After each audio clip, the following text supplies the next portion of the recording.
اعوذ باللہ من الشیطان الرجیم بسم اللہ الرحمن الرحیم الصلاۃ والسلام علیک یا سید المرسلین۔ بنڈلز آف نالج کے معزز دوستو، السلام علیکم۔ 26 مئی نجات کا دن۔ ناظرین کرام، آج ہی کے دن یعنی 26 مئی 1908 کو روئے زمین کے سب سے بڑے گستاخ و مرتد، زندیق اور کفر کی چلتی پھرتی فیکٹری مردود مرزا غلام احمد قادیانی جہنم واصل ہوا تھا۔ مرزا غلام احمد بدبخت کو وبائی ہیضہ ہو گیا تھا، جس کی وجہ سے وہ جہنم واصل ہوا تھا۔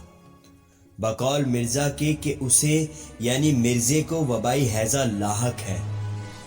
مرتے وقت مرزا اپنے سسر سے فریاد کر رہا تھا۔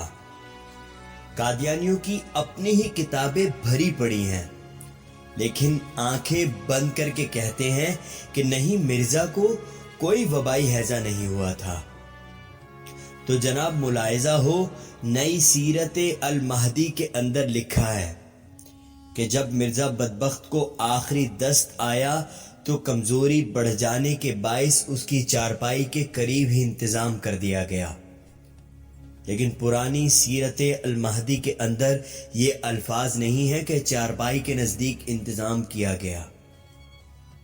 اس کا مطلب ہوا مرزا چارپائی کے قریب ہی بغیر کسی انتظام کے بیٹھ گیا اور اٹھتے وقت چارپائی پر، لیٹتے وقت سر چارپائی پر ٹکرایا اور حالت دگرگوں ہو گئی، اور یوں مرزا جہنم واصل ہوا۔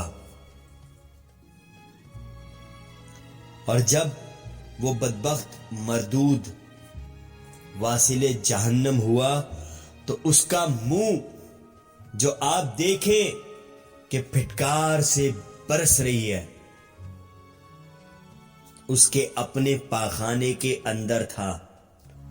لعنت ہے مرزا غلام احمد قادیانی پر، اور لعنت ہے تمام قادیانیوں پر، اور ہم یہ اعلان کرتے ہیں کہ قادیانی کافر ہیں، قادیانی کافر ہیں، قادیانی کافر ہیں۔